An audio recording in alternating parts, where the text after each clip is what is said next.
एक छोटी लड़की समुद्र तट पर खेल रही थी। तभी उसने एक अजीब सी चीज देखी। दूर समुद्र में एक बहुत बड़ी क्रूज शिप सीधा किनारे की ओर आ रही थी। शुरुआत में उसके मम्मी पापा को कोई चिंता नहीं हुई। उन्हें लगा कि जहाज समय पर रुक जाएगा, लेकिन कुछ ही देर में उनकी यह उम्मीद टूट गई। जहाज रुकने का नाम ही नहीं ले रहा था, बल्कि और भी तेजी से किनारे की ओर बढ़ रहा था। तभी मम्मी पापा को समझ में आ गया कि कुछ गड़बड़ है। वे जल्दी जल्दी अपने सामान को समेटने लगे और लड़की को लेकर भागने लगे। आसपास के बाकी लोग भी अब डर कर इधर उधर भागने लगे। आखिरकार वो भारी भरकम जहाज समुद्र के किनारे की रेत में धीरे धीरे रुक गया। थोड़ी देर में पुलिस और बचाव टीम आ गई और सब लोगों को सुरक्षित दूर ले जाया गया। पुलिस ने बताया कि आज कई क्रूज शिप ऐसे ही किनारे पर आकर रुक गई है, क्योंकि उनके नेविगेशन सिस्टम में दिक्कत आ गई थी। बाद में जब सब लोग अपने रूम में लौटे तो मम्मी इंटरनेट पर उस हादसे की खबरें देखने लगी। लेकिन जैसे ही वह इंटरनेट पर कुछ चेक करना चाहती थी, उसे पता चला कि न तो इंटरनेट चल रहा है और न ही टीवी का सिग्नल। पूरा परिवार अब मजबूरी में, बट एक तरह से सुकून के साथ बिना नेटवर्क वाली छुट्टियां मना रहा था। शाम होते होते फोन और इंटरनेट न चल पाने की वजह से दोनों बच्चे जल्दी ही सो गए। जॉर्ज और उसकी पत्नी बोर हो गए तो वक्त काटने के लिए उन्होंने बच्चों के खिलौनों से लूडो और ब्लॉक्स खेलने शुरू कर दिए। तभी अचानक आधी रात में दरवाजे पर जोर की दस्तक हुई, बिल्कुल अजीब सी।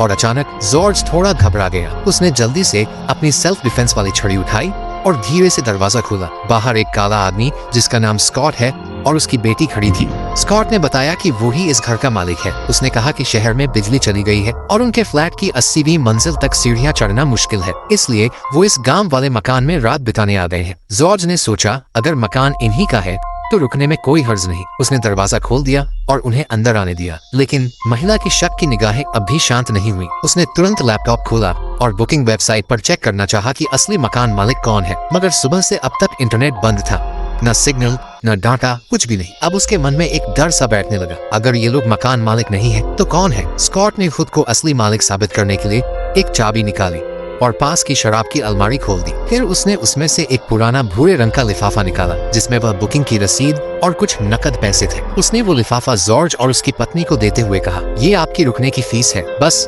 आज की रात यहीं रुकने दीजिए। जॉर्ज को लगा कि अगर उसके पास इस घर की चाबी है और वो पैसे भी वापस कर रही है तो शायद वह सच बोल रही है। उसने कहा, ठीक है, सिर्फ एक रात की बात है। लेकिन महिला अब भी पूरी तरह शांत नहीं हुई थी। थोड़ी देर बाद जब जॉर्ज और उसकी पत्नी किचन से वापस आए तो देखा स्कॉट पहले ही उनके लिए बहुत आराम से कॉकटेल बना चुका था, जैसे वह सब कुछ जानता हो। जॉर्ज तो उसके हाथ के बनाए ड्रिंक की बहुत तारीफ करने लगा, लेकिन महिला की शक भरी नजरें अब भी उसे देख रही थी। वह हल्के फुल्के अंदाज में स्कॉट से घर के कुछ छोटे छोटे सवाल पूछने लगी, जैसे कि अलमारी की चाबी कहाँ रहती है, पिछला गार्डन कब ठीक हुआ था, या खिड़कियों के पर्दे किसने बदले। महिला की नजरें स्कॉट के चेहरे के हाव भाव पर टिकी थी, ये देखने के लिए कि क्या वह घबराता है या झूठ बोल रहा है। तभी एक बहुत ही तेज और चुभने वाली आवाज गूंज उठी। अचानक जो डरावनी आवाज आई थी वो असल में टीवी से आ रही थी। टीवी पर एक आपातकालीन अलर्ट चल रहा था। पूरे देश में अब इमरजेंसी घोषित कर दी गई थी। बड़े बड़े शहरों में बिजली और इंटरनेट पूरी तरह बंद हो चुके थे और यह संकट अब गांवों और कस्बों की ओर भी तेजी से फैल रहा था। ये देखकर जॉर्ज को यकीन हो गया कि स्कॉट और उसकी बेटी झूठ नहीं बोल रहे थे। अब महिला के पास भी कोई और चारा नहीं था। उसने थोड़ी नाखुशी के साथ हाँ कर दी कि स्कॉट और उसकी बेटी आज की रात यहीं रुक सकते हैं। स्कॉट अपनी बेटी को लेकर घर के नीचे बने गेस्ट रूम की ओर चला गया। अगले दिन स्कॉट हैरानी से कमरे के चारों तरफ देखने लगा। चारों ओर अजीब सा माहौल था। घर का आंगन गड़बड़ था। दरवाजा खोला तो जमीन पर पानी ही पानी फैला था। घर में एक भी इंसान नहीं था और फर्नीचर ऐसे बिखरे पड़े थे जैसे किसी ने सब तोड़ फोड़ दी हो या लूट लिया हो। स्कॉट को कुछ गड़बड़ लगा तो वो तेजी से गैराज की ओर गया और वहाँ इधर उधर सामान खंगालने लगा। आखिरकार एक काले रंग के सूटकेस में उसे एक सैटेलाइट फोन मिल गया। फोन में बैटरी फुल थी, लेकिन फिर भी नो सिग्नल दिखा रहा था। ये सब कुछ बहुत ही अजीब लग रहा था। स्कॉट को अब डर लगने लगा, लेकिन वो हार मानने वालों में से नहीं था। वो सीधा समुद्र किनारे पहुंचा जहां उसे रेत में कुछ चमकता हुआ दिखा। जब वह पास गई तो देखा वो एक महंगी घड़ी थी। उसने जैसे ही उसे उठाने की कोशिश की, रेत के नीचे से एक कटी हुई इंसानी भुजा बाहर आ गई। स्कॉट की चीख निकल गई।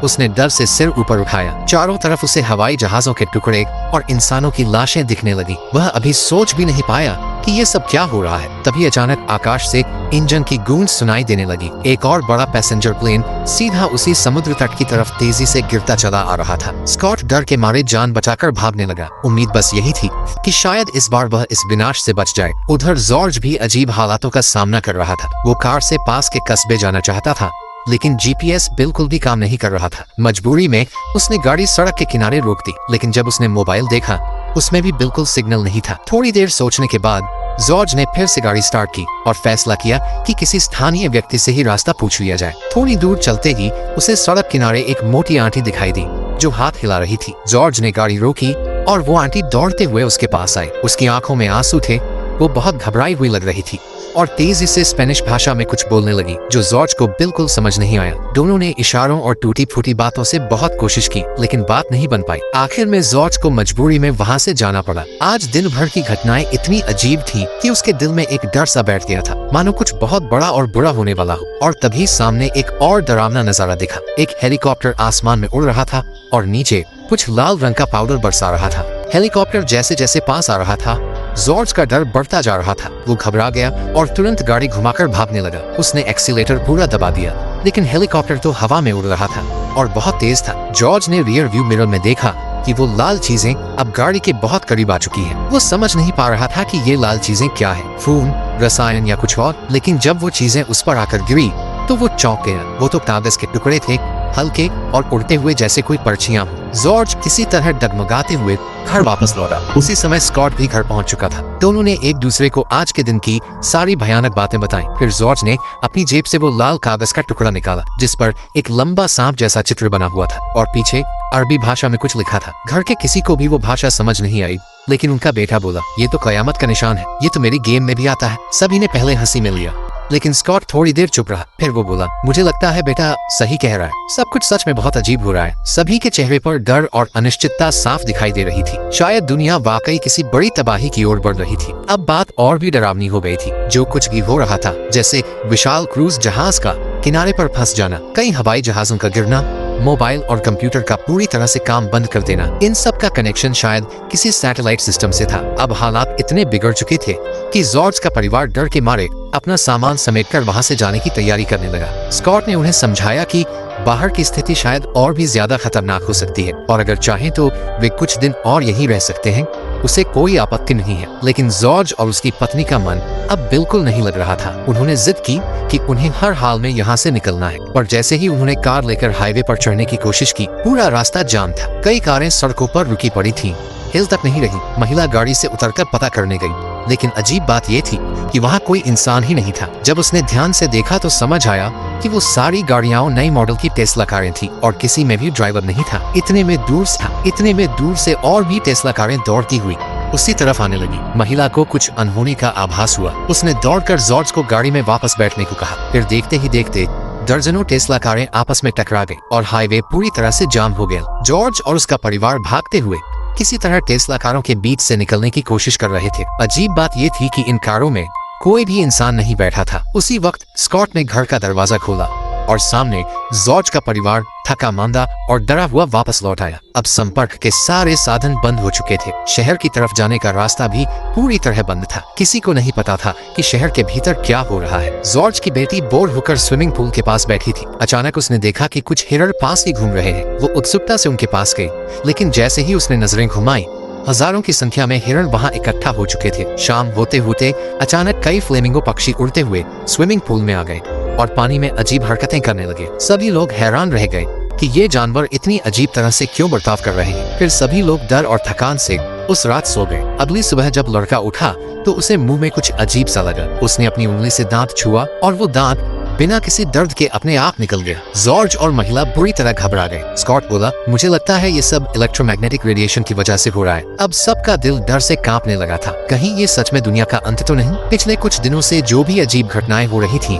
लगता था कि उनका किसी न किसी तरह बिजली या इलेक्ट्रिक सिस्टम से कुछ न कुछ संबंध है। लेकिन दुख की बात ये थी कि स्कॉट के पास उस बीमारी की कोई दवा नहीं थी। महिला को अचानक याद आया कि 2 दिन पहले जब वो सुपरमार्केट गई थी तब वहाँ एक आदमी ने बहुत सारा सामान जमा कर लिया था। शायद उसे कुछ पता हो। स्कॉट ने महिला के बताए गए हुलिये के आधार पर अंदाजा लगाया कि वो आदमी शायद पास में रहने वाला उनका एक पुराना पड़ोसी हो सकता है। इसलिए स्कॉट और जॉर्ज गाड़ी लेकर उस पड़ोसी के घर पहुंचे। लेकिन पड़ोसी बिल्कुल भी मदद के मूड में नहीं था। वो सिर्फ खिड़की से ही बोला और दोनों को जितनी जल्दी हो सके वहां से चले जाने को कहा। उसने तो यहाँ तक कर डाला कि शिकार वाली बंदूक उठाकर दोनों को डराने लगा। स्कॉट ने कहा, हम सालों से पड़ोसी हैं, क्या तुम हमारे लिए कुछ नहीं कर सकते? लेकिन उस आदमी ने साफ कहा, अब जब सब कुछ खत्म होने वाला है तो इंसानियत जैसी चीज की कोई अहमियत नहीं है। अब मुझे सिर्फ अपने परिवार की फिक्र है। जॉर्ज ने अपनी जेब से $1000 निकाले और विनती की कि बदले में वो एक एंटीबायोटिक दवा दे दे, लेकिन पड़ोसी ने कहा अब ये नोट किसी रद्दी कागज से ज्यादा कुछ नहीं, मुझे इसकी कोई जरूरत नहीं। फिर वो दोबारा बंदूक ताने खड़ा हो गया